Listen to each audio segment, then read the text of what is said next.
Have you ever walked into a room and felt immediately at ease? Somehow the light and the atmosphere instantly changed your mood? Or have you walked into a place and felt terrified and wanted to immediately escape? Even though we have these experiences of the power of place, we seldom ask, how do places make us feel that way? How do they provoke fear? How do they provoke love? How do they shape our thoughts and actions? I'm an architect, but I started out in philosophy. And philosophers tend to ask why sorts of questions. Why are things the way they are? And why does that matter? While architects ask how kinds of questions. How can I make things? How can I make things better? And I, coming from two different backgrounds, am constantly asking both. I'm obsessed with understanding how the places in which we dwell shift our perceptions, pattern our cultural habits, and help us to interact or not interact socially. And buildings can do all these things. Yet architects and designers tend to be considered as a luxury. It's a luxury item, something afforded to the wealthy few. But architecture and design pattern our world in importantly profound ways. But we can't even begin to understand those ways until we get rid of two basic errors of thought. We'd have this habit of thinking that we're isolated individuals and that our surroundings are separate from us. And buildings, in that way of thinking, are containers into which we come and go without consequence. But I'd like to invite you today to rethink two of our most basic categories, our self and our world. Now, if we think of ourselves in terms of our body obviously stops at the surface of our skin. But think about the way we use tools. Tools extend our body and they extend our capacities.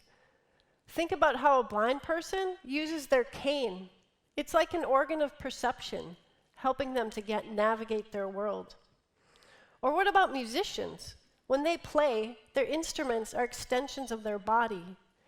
And using that instrument changes the neural connections in their brains. And when they stop using that particular instrument, those neural connections fade away. Use it or lose it. That's what neuroplasticity is. But tool use isn't only one way that our bodies extend into the world. If you stand with your arms outstretched, the space just beyond your fingertips is called your parapersonal space. That's what neuroscientists named it. And have you ever noticed how when you're walking down a street, you automatically adjust your stride to somebody else's, somebody you've never met who's right next to you? And somehow you both do this dance? That's your parapersonal space in action. And even right now, where you're sitting, the person next to you is sharing your body space envelope. They're interconnecting and interpenetrating. But that's not all. This energetic envelope that surrounds our body is constantly moving according to environmental and situational cues. So if the person sitting next to you seems friendly, your body space opens. But if they seem threatening, your body space closes. So we have this amazing ability to extend into the world around us, and it keeps us safe, and it also keeps us on the lookout for opportunities in our environment. And we have this astonishing ability to integrate and incorporate the things of the world into ourselves to expand our skills and expand our very horizons. Our very survival depends on this. If we didn't eat, drink, and breathe in the outside world, we would never be able to survive. But think of another way that's less obvious than that, in which the outside world works its way into our bodies. When you walk the streets of Venice, the cobblestone streets will be subtly exercising your sense of balance, your vestibular system, that's also your nervous system in the bottom of your feet. Researchers found that Europeans who regularly walk on cobblestone streets keep their balance as they age, as compared to their American counterparts. So use it or lose it is true also in this case. If our environment doesn't present us with opportunities, those skills we have, fade away. So if even the materials, the placement, and the texture on the surfaces which we walk on can have these changes on our body chemistry and our pace, imagine the larger scale changes that our environment is having on us every moment of every day. And if you think of yourself in terms of your mind, we also tend to think it's right here, wrapped up right in our skull. But let's consider one of our most important mental faculties, our sense of memory. If you close your eyes and recall a moment in your life, can you remember that moment without also remembering where that occasion took place? Memory is always situated, and place and memory are deeply intertwined. So memories are not locked up somewhere deep inside your skull, but they're summoned and awakened in our experiences in place.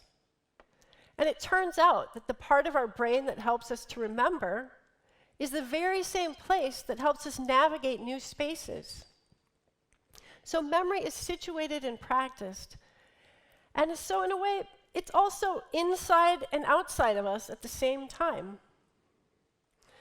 So when we go back to the question of the self, who are you without your memories? And if those memories are situated in certain places, are those places also part of your very self? What would it mean to give up this idea, this worn out idea, that we're separate from our environment? Because that way of thinking has led to the production of buildings and urban spaces which have not taken deeper human and more than human needs into consideration. We already have the knowledge and know-how to make places that promote life in the largest sense of that word. It's well known that integrating nature and features of nature, not only it helps us heal better, learn faster, and lead a higher quality life. Schools can be tuned to support the discipline and discovery of the learning process. Hospitals and care centers can be active partners in the process of healing. An ordinary experience, like a trip to the grocery store, can be an experience that exercises your body while it stimulates your mind. Dwelling places can offer a sense of refuge while also carefully letting the outside world in. And public places can connect us beyond divisions of age, race, class, and gender, which will promote greater social integration. Urban spaces can be framed by buildings, and buildings can pattern our urban life in ways that invite, excite, and unite us. So we're interconnected with each other and our surroundings in more ways that we realize. And to say that so the line between where we begin and the world ends is a shifting and open question. So we have to ask not only how our buildings shape us and each other, but we have to realize that every move we make as designers and architects is also laying the patterns and the future habits, the bodies and minds of future generations. So how do we want to live, and who do we want to be? Thank you.